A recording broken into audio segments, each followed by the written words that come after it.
आरक्षण अयोग्य के सर पर ताज धर जाता है और एक योग्य मनुष्य भूखा प्यासा सड़क पर मर जाता है। गुणविहीन शासक हो तो अनुशासन कैसे होगा? गुणविहीन शासक हो तो अनुशासन कैसे होगा? सिंगों के बेटों पर भेड़ों का शासन कैसे होगा? सिंगों के बेटों पर भेड़ों का शासन कैसे होगा? नमस्कार, मैं आकांक्षा मिश्रा श्री शंकराचार्य टेक्निकल कैंपस छत्तीसगढ़ से जातिगत आरक्षण के विषय में अपना मत रखना चाहूंगी।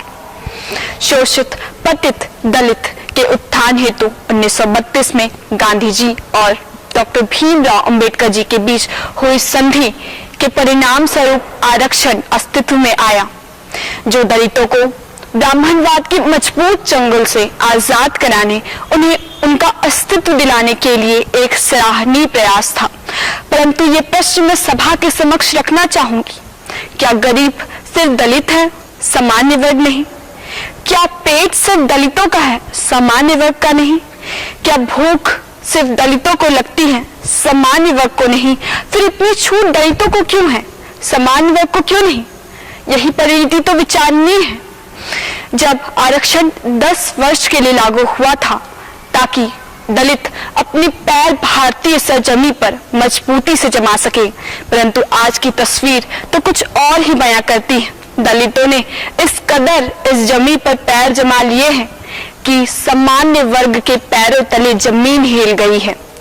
पीढ़ी दर पीढ़ी सरकारी पदों पर विराजमान होने के बावजूद उनके बेटों को, उनके बच्चों को आरक्षण मिलना आखिर कैसा न्याय है?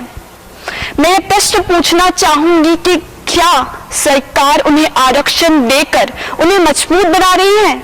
नहीं, वो उन्हें कमजोर और विकलांग बना रही है। ये तो वही बात हुई कि जब आपको उन्हें चलना सिखाना था तब आपने उनके हाथों में बैसाखी पकड़ा दी, तो वो चलना कैसे सीख पाएंगे? आरक्षण को बरकरार रखना राजनीतिक रोटियां सेकने के अलावा मुझे और कुछ नजर नहीं आता।